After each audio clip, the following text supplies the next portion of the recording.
നമസ്കാരം. സൂര്യദീപം അസ്ട്രോളജിയിലേക്ക് എല്ലാവർക്കും സ്വാഗതം. നമ്മൾ ഇന്ന് ഇവിടെ സംസാരിക്കുന്ന വിഷയം ഉത്രാടം നക്ഷത്രത്തെ കുറിച്ചാണ്. ഉത്രാടം നക്ഷത്രക്കാരുടെ 2026-2027 വർഷത്തെ വിഷു ഫലമാണ് നമ്മളിവിടെ പറയുന്നത്.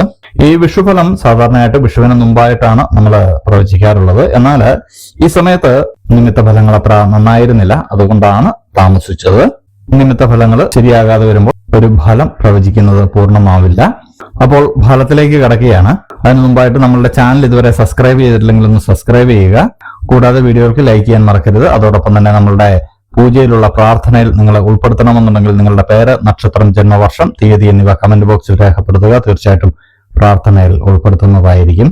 ഈ ഉത്രാടം നക്ഷത്രത്തിലെ വിഷുഫലത്തിലേക്ക് കടക്കുന്നതിന് മുമ്പായിട്ട് ഉത്രാടം നക്ഷത്രത്തെ കുറിച്ച് ഒന്ന് രണ്ട് കാര്യങ്ങൾ നമ്മൾ സൂചിപ്പിക്കുകയാണ്. ഉത്രാടം നക്ഷത്രത്തില് പിറന്നവര് സദ്ഗുണ സമ്പന്നരും ഈശ്വരവിശ്വാസികളും ഒക്കെ ആയിട്ടാണ് കണ്ടുവരുന്നത്. ഇവരുടെ മനസ്സിലുള്ളത് ആർക്കും അത്ര എളുപ്പത്തിലൊന്നും മനസ്സിലാക്കാൻ കഴിയുന്ന കാര്യങ്ങളല്ല.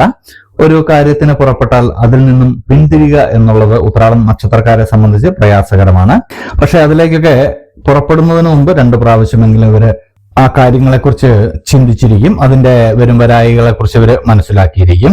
ഇവരുടെ മുഖത്ത് ചെറിയ പാടുകളൊക്കെ, മറുകുകളൊക്കെ ഉണ്ടാവാനുള്ള സാധ്യതയുണ്ട്. നിഷ്കളങ്കമായിട്ടുള്ള പെരുമാറ്റവും പ്രസന്നമായിട്ടുള്ള മുഖഭാവവും സരസമായിട്ടുള്ള സംഭാഷണവും എല്ലാം കൊണ്ട് ഇവര് മറ്റുള്ളവർക്ക് പ്രിയങ്കരായി തീരുന്ന ആളുകളാണ്. മനസ്സിലുള്ള കാര്യങ്ങളൊന്നും മറച്ചുവെച്ച് സംസാരിക്കുവാനായിട്ട് ഇവർക്കറിയില്ല എന്നുള്ളതാണ് ഇവരുടെ ഒരു പോരായിക. അതുപോലെ തന്നെ മറ്റുള്ളവരോട് കഴിവതും ഇവര് പൗരുഷമായിട്ടും പെരുമാറാൻ കഴിയുകയില്ല എന്നുള്ളതും കൂടിയുണ്ട്. വളരെ അഭിവൃദ്ധികരമായിട്ടുള്ള ഒരു ജീവിതം നയിക്കാൻ യോഗമുള്ള നക്ഷത്രക്കാരാണ് ഉത്രാടം നക്ഷത്രക്കാര്. സംതൃപ്തകരമായിട്ടുള്ള ഒരു ദാമ്പത്യ ജീവിതമൊക്കെ ഇവർക്കുണ്ടാകുന്നുണ്ട്. ഉത്രാടം നക്ഷത്രക്കാർ എപ്പോഴും സത്യത്തിന്റെയും നീതിയുടെയും പക്ഷത്തായിരിക്കുന്ന ആളുകളായിരിക്കും. ആത്മാർത്ഥമായിട്ടുള്ള ഒരു പെരുമാറ്റം ഇവരിൽ നിന്ന് പ്രതീക്ഷിക്കാവുന്നതാണ്. കൂട്ടുപ്രവർത്തനങ്ങളിൽ നിന്നൊക്കെ കഴിവതും വിട്ടുനിൽക്കുന്നതാണ് ഈ നക്ഷത്രക്കാർക്ക് അഭികാമ്യമായിട്ട് വരുന്നത്. ആരോഗ്യപരമായിട്ടുള്ള കാര്യങ്ങളിൽ ഈ നക്ഷത്രക്കാരെ പ്രത്യേകം ഒന്ന് ശ്രദ്ധിക്കേണ്ടതാണ്. സന്താനഭാഗ്യം ചില ആളുകൾക്കൊക്കെ കുറവായിട്ടാണ് കാണുന്നത്. അപ്പോൾ ഇത്രയും കാര്യങ്ങളാണ് ഉത്രാടം നക്ഷത്രക്കാരെ കുറിച്ച് നമ്മൾ അറിഞ്ഞിരിക്കേണ്ടത്. ഇനി നമ്മൾ വിഷുഫലത്തിലേക്ക് കിടക്കുകയാണ്. 2026-2027 വിഷുഫലം നമ്മൾ 4 ഭാഗങ്ങളായിട്ട് തിരിച്ച് 3 മാസങ്ങൾ അടങ്ങുന്ന ഫലങ്ങളായിട്ടാണ് പറയുന്നത്. ആദ്യമായിട്ട് ഏപ്രിൽ 15 മുതൽ അവസാനം വരെയും മെയ് മാസവും ജൂൺ മാസവും അടങ്ങുന്ന ആദ്യ ഭാഗത്തെ ഫലങ്ങളാണ് നോക്കുന്നത്. കുടുംബത്തില് ശാന്തിയും സമാധാനവും ഒക്കെ ഉണ്ടാകുന്ന ഒരു സമയമാണ്. അംഗീകാരങ്ങളൊക്കെ വന്ന് ഭവിക്കുന്ന ഒരു സമയമാണ്. വരുമാനമൊക്കെ വർദ്ധിക്കുന്ന ഒരു സമയം കൂടിയാണ്. വീട്, വസ്തു എന്നിവയൊക്കെ വാങ്ങാൻ നിങ്ങൾക്ക് സാധിക്കുന്നതാണ്. വീടില്ലാത്തവർക്കും വസ്തുവില്ലാത്തവർക്കൊക്കെ ഈ സമയത്തൊന്ന് പരിശ്രമിച്ചു കഴിഞ്ഞാൽ ഇതെല്ലാം ഉണ്ടാവുന്നതാണ്. ജീവിത പങ്കാളിയുടെ കുടുംബത്തിൽ നിന്ന് സഹായങ്ങൾ ലഭിക്കുന്നതാണ്. അപ്രതീക്ഷിതമായിട്ട് മനസ്സിനെ വിഷമിപ്പിക്കുന്ന അനുഭവങ്ങളൊക്കെ ചിലപ്പോൾ ഉണ്ടാവാനുള്ള സാധ്യത കാണുന്നുണ്ട്. ആത്മീയ കാര്യങ്ങളിലൊക്കെ താല്പര്യം ഉണ്ടാകുന്നുണ്ട്. കർമ്മത്തിൽ നിങ്ങൾ ശ്രദ്ധ കേന്ദ്രീകരിക്കേണ്ട ഒരു സമയമാണ്. അതായത് നിങ്ങൾ വിദ്യാർത്ഥികളാണെങ്കിലും തൊഴിൽ ചെയ്യുന്നവരാണെങ്കിലും സ്വന്തമായിട്ട് ബിസിനസ് ചെയ്യുന്നവരാണെങ്കിലും ആ കർമ്മത്തിൽ ശ്രദ്ധ കേന്ദ്രീകരിച്ചു കഴിഞ്ഞാൽ തീർച്ചയായിട്ടും ഇരട്ടി വിജയം ഉണ്ടാകുന്ന ഒരു സമയമാണ്. പണമൊക്കെ വന്ന് ചേരുന്ന ഒരു സമയമാണ്. നിങ്ങൾക്ക് ഭാഗ്യം അനുകൂലമായി നിൽക്കുന്ന ഒരു സമയമാണ്. ഈ സമയം വിഷ്ണു ക്ഷേത്രത്തിൽ പോകുന്നത് വളരെ നല്ലതാണ്. അന്യമതസ്ഥരാണ് ഇത് കേൾക്കുന്നതെങ്കിൽ അവരവരുടെ ദൈവത്തിൽ ഉറച്ചു വിശ്വസിച്ച് മുന്നോട്ട് പോകുക.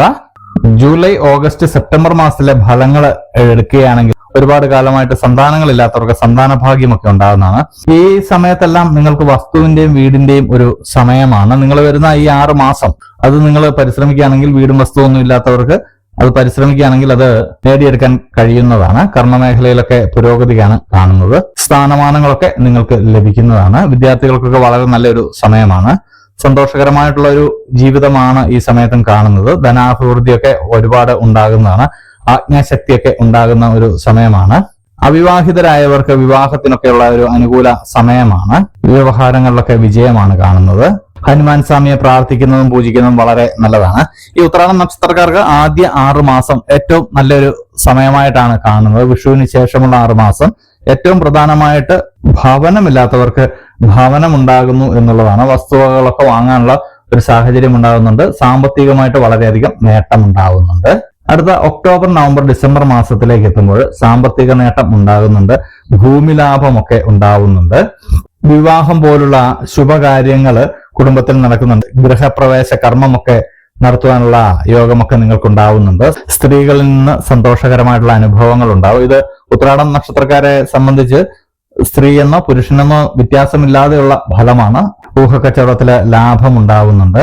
ജീവിത പങ്കാളിയുടെ കുടുംബത്തിൽ നിന്ന് നിങ്ങൾക്ക് കൂടുതലായിട്ട് സഹായം ലഭിക്കുന്ന ഒരു സമയം കൂടിയാണ്. നിങ്ങളുടെ സഹോദരി സഹോദരന്മാർക്ക് അനുകൂല സമയമാണ്. ഗൃഹനിർമ്മാണമൊക്കെ പൂർത്തിയാക്കാൻ പറ്റുന്ന ഒരു സമയമാണ്. ഹിന്ദു മതത്തിൽപ്പെട്ടവര് നവഗ്രഹ പൂജയൊക്കെ നടത്തുന്നത് വളരെ നല്ലതാണ്, ഉത്തമമായിട്ടുള്ള ഒരു സമയമാണ്. മറ്റു മതത്തിൽപ്പെട്ടവര് അവരവരുടെ മതത്തിൽ പ്രാർത്ഥിച്ച് മുന്നോട്ട് പോകുക എന്നുള്ളതാണ്. ഈ ഉത്രാടം നക്ഷത്രക്കാർക്ക് ഇനിയും വരുന്ന 2026 വർഷത്തിന്റെ ബാക്കി ഭാഗങ്ങൾ ഏറ്റവും നല്ല സമയത്തിലൂടെയാണ് കടന്നു പോകുന്നത്. ഈ സമയത്ത് നിങ്ങളൊന്ന് അറിഞ്ഞു പ്രവർത്തിച്ചു കഴിഞ്ഞാൽ എല്ലാ കാര്യങ്ങളും നിങ്ങൾക്ക് വിജയത്തിലെത്തിക്കാൻ കഴിയുന്നു എന്നുള്ളതാണ്. അതുകൊണ്ട് പ്രാർത്ഥനയോടെ മുന്നോട്ട് പോവുക. ഇനി 2027 ആദ്യ ഭാഗം എങ്ങനെയായിരിക്കും ഉത്രാടം നക്ഷത്രക്കാർക്ക് എന്ന് ആണ് നമ്മൾ പറയുന്നത്. ജനുവരി, ഫെബ്രുവരി, മാർച്ച് മാസത്തിലേക്ക് എത്തുമ്പോൾ കർമ്മ മേഖലയിലൊക്കെ അലസത ഉണ്ടാവാനുള്ള സാധ്യതയുണ്ട്. അത് ഉണ്ടാവാൻ പാടില്ല. കാരണം നിങ്ങൾ ഒരുപാട് പണമൊക്കെ സമ്പാദിച്ചു കഴിയുമ്പോഴേക്കും നിങ്ങളുടെ കർമ്മ മേഖലയിൽ നിങ്ങൾ വലിയ ശ്രദ്ധയൊന്നും കൊടുക്കാതെ ആഡംബരത്തിലേക്കൊക്കെ പോകാനുള്ള സാധ്യതയുണ്ട്. അത് പാടില്ല. നിങ്ങളുടെ മുന്നോട്ടുള്ള വിജയത്തിന് ശ്രദ്ധ കൂടിയേ തീരൂ. ആത്മാഭിമാനത്തിനൊക്കെ കോട്ടം തട്ടാനുള്ള ചില പ്രശ്നങ്ങളൊക്കെ ഉടലെടുത്തേക്കാം. അതൊന്ന് ശ്രദ്ധിക്കേണ്ടതുണ്ട്. ശരീരശോഭയൊക്കെ കൂടുന്ന ഒരു സമയമാണ്. ശാരീരികമായിട്ട് ഉന്നതി ഉണ്ടാകുന്നതാണ്. രോഗങ്ങളിൽ നിന്നെല്ലാം മുക്തി ഉണ്ടാകുന്ന ഒരു സമയമാണ്.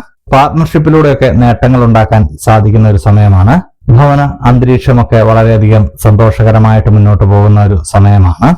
അവിവാഹിതരുടെയൊക്കെ വിവാഹം നടക്കാനുള്ള ഒരു സാധ്യതയുണ്ട്. നിങ്ങൾക്ക് ഈ വിഷുവർഷം നിങ്ങൾക്ക് വിവാഹഭാഗ്യവും ഉണ്ടാവുന്നുണ്ട് എന്നുള്ളതാണ്. അതുകൊണ്ട് ഒരുപാട് കാലമായിട്ട് വിവാഹമാകാതിരുന്നവരൊക്കെ വിവാഹ കാര്യത്തിലൊന്ന് ശ്രദ്ധിക്കുക. ശത്രുക്കളുടെ മേലെ വിജയമൊക്കെ വരിക്കുന്ന ഒരു സമയമാണ്. കോടതി കേസുകളിലൊക്കെ നിങ്ങൾ അനുകൂലമായിട്ടുള്ള വിധി വരുന്ന ഒരു സമയമാണ്. നിങ്ങൾക്ക് സ്ഥാനചലനമൊക്കെ ഉണ്ടാവുന്നുണ്ട്. സർക്കാർ ജോലിയൊക്കെ ആഗ്രഹിക്കുന്നവർക്ക് അതൊക്കെ ലഭിക്കുന്നതാണ്. തൊഴിലൊരു മാറ്റമൊക്കെ കാണുന്നുണ്ട്. അപ്പോൾ ഈ ഉത്രാടം നക്ഷത്രക്കാര് ഒറ്റ കാര്യം ശ്രദ്ധിക്കുക. നിങ്ങൾക്ക് ജനുവരി, ഫെബ്രുവരി മാസത്തിൽ അഭിമാനക്ഷതം ഉണ്ടാവാനുള്ള സാധ്യത കാണുന്നുണ്ട്. അത് മാത്രം ഒന്ന് ശ്രദ്ധിക്കുക. ബാക്കി എല്ലാ കാര്യങ്ങളും അനുകൂലമായിട്ട് വരുന്നുണ്ട്. ദൈവത്തിന്റെ അനുഗ്രഹം നിങ്ങൾക്ക് വേണ്ടുവോളം ഉണ്ട്. അതുകൊണ്ട് പ്രാർത്ഥനയോടെ മുന്നോട്ട് പോവുക. ഇത് ഉത്രാടം നക്ഷത്രക്കാരെ സംബന്ധിച്ച് പൊതുവായിട്ടുള്ള ഒരു ഫലമാണ്. സ്ത്രീക്കെന്നോ പുരുഷനെന്നോ വ്യത്യാസമില്ലാത്ത ഒരു ഫലമാണ്. അതുകൊണ്ട് തന്നെ ഇത് നിങ്ങളുടെ ജന്മ സമയമനുസരിച്ച് ചില ഏറ്റക്കുറച്ചിലുകൾ ഉണ്ടാവാമെങ്കിലും പൊതുവായിട്ടുള്ള ഫലമായതുകൊണ്ട് ഒരു രീതിയിൽ അല്ലെങ്കിൽ മറ്റൊരു രീതിയിൽ നിങ്ങൾക്ക് തീർച്ചയായിട്ടും വന്ന് ഭവിക്കുന്ന ഫലങ്ങളാണ്. അപ്പോൾ ഇതുപോലെയുള്ള അറിവുകൾക്കും വിശേഷങ്ങൾക്കുമായിട്ട് നമ്മുടെ ചാനൽ ഒന്ന് സബ്സ്ക്രൈബ് ചെയ്യുക. ഇനി മറ്റൊരു വീഡിയോയുമായിട്ട് നമുക്ക് വീണ്ടും കാണാം. നന്ദി, നമസ്കാരം.